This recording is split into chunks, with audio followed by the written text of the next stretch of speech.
So to be able to manage the score of the game, what we're going to do is create a new object and a new script that will run how the game is running. So we're going to call this new script, we're going to go down here, create C# script, and we're going to call it the game manager. Now before we go ahead and start writing bits into the script, let's actually create it as an object within the world. So I'm going to switch back over to scene view. Just wait till the new script is compiled. There we go. I'm going to create a new empty object that I'm going to call the game manager.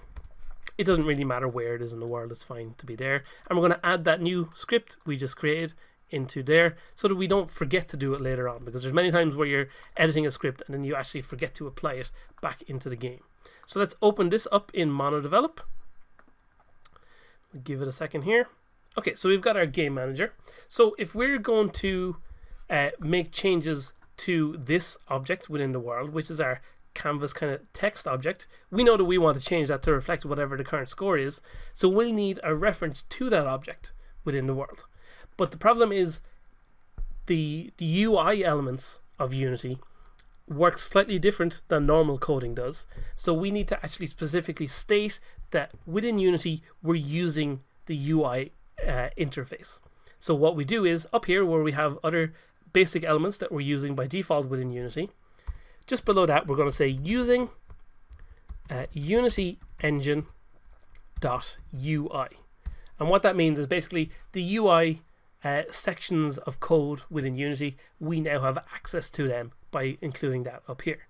So now we can say we're going to create a public text object that we're going to call score text, like that, with a semicolon at the end. And a text object is basically back here in Unity this text object that we created to represent the score. So I just save that and we're compiling it back into Unity here. And if I go to the game manager, now I can click and drag this text object into place just there like that. And now we're specifically talking about this text object right here. So now that we know where we're going to be sending the score to, we need to have a way of keeping track of the score. So we're going to create a private int that we're going to call score1, and that'll be the score for player 1.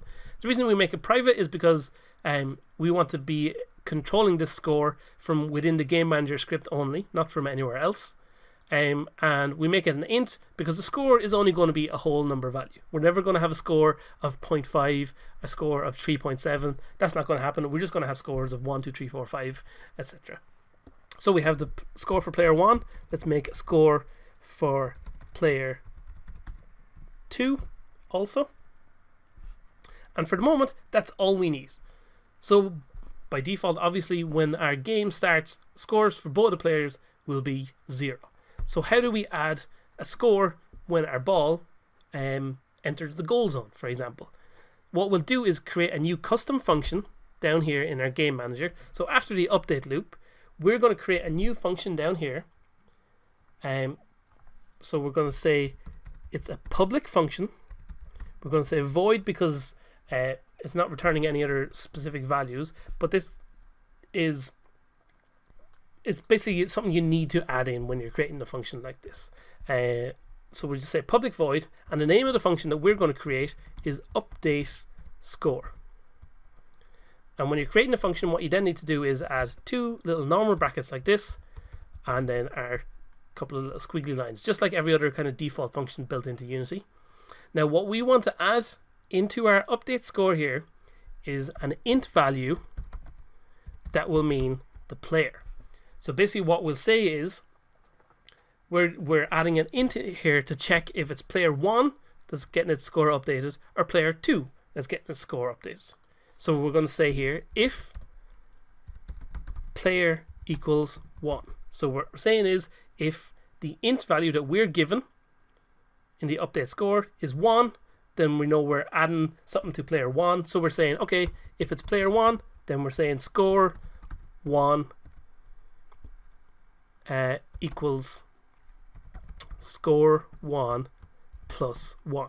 So what we're saying is, so by default, obviously at the start, our score will be 0. If this function is called, then if it's called with player 1 being entered into the brackets, then it'll say, okay, if the player is 1, then we're adding score 1 to be now 1. And so on. As we add more score, it'll add 1 on every single time.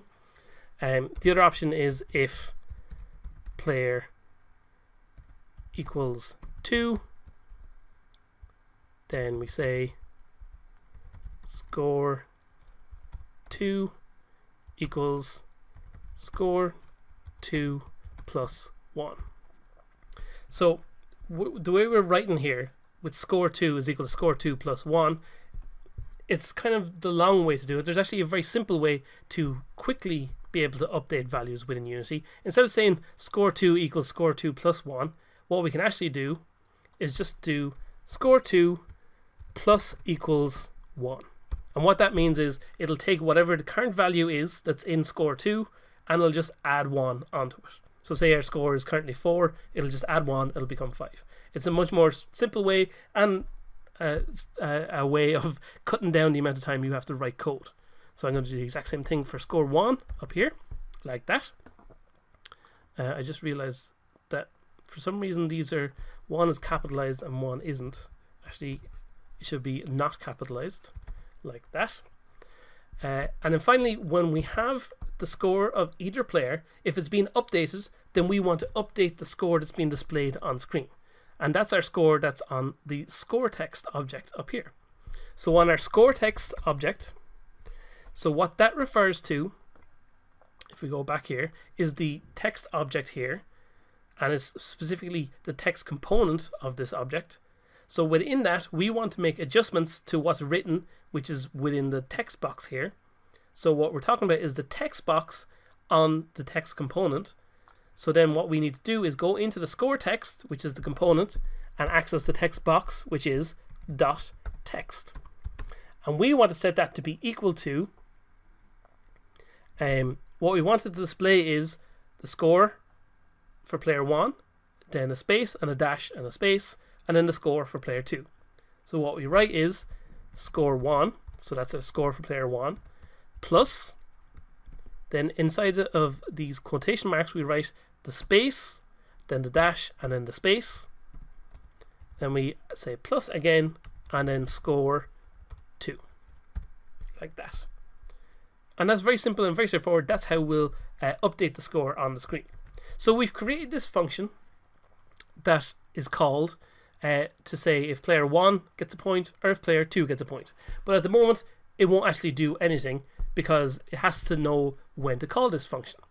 And when to call the function is, if we go back to our ball controller script, whenever our ball enters the goal zone, we want to call that function on the game manager. So if we want to call the function from the game manager, we need a reference to the game manager back up here. So we're going to create public game manager that we'll just call the GM, nice and simple, nice and short. And then down here, when our ball enters the goal zone, so if our ball enters the goal zone on the left, that means the player on the right should get a point, which is player 2. So what we'll do is, on our game manager, we're going to call the function that we created, which was update score. And because we know we want to give score to player 2, we'll add the number 2. So then what will happen is it'll call this function and it'll run over to the game manager and it'll run here and it'll say, okay, the int player value that we put in was 2. So it'll check if player is equal to 2, as it is, then it'll add 1 onto the player and then it'll update the score on the screen. So let's go back to our ball controller and we'll do the exact same thing for the other goal. We'll put gm.update score, and instead of giving a score to player 2, we're going to give the score to player 1. We'll save this, we'll go back into the game. We'll let this compile here for a second. And then we need to make sure on our ball to assign the game manager to the slot that we just created in the game manager function. Or in the ball controller, script. So on our ball over here, we have now the slot for the GM. So we're going to grab the game manager, pop it in there like that. And on our game manager, all we have is the slot for the text object. So now if we hit play, what we should get when the ball enters either zone is now we have score being added. So we can see our score is being added for player 1 there. Let's give some points to player 2. And there we go. We now have our score being added to the game just the way we want it to. So we can now play to our heart's content. We've got the basic elements of the game, so let's keep refining it more and make it more of an actual fully featured game. So at the moment, one of the major problems that we have is that our paddles can move off the screen like this. And so therefore, as you can see, it's just happened there. When the ball entered the zone on the right there, it should have got reset to be in front of the paddle, but because it was up here, off to the side, it got bounced off. It would have bounced off down here, I think. Or no, it goes up on the y-axis, isn't it? Sorry. So it would have gone off, flying off into space. So somewhere, our ball is now flying away like mad, which is no good to anybody. So what we need to do is make sure that our paddles can only stay within the screen. So that's what we're going to take a look at doing next.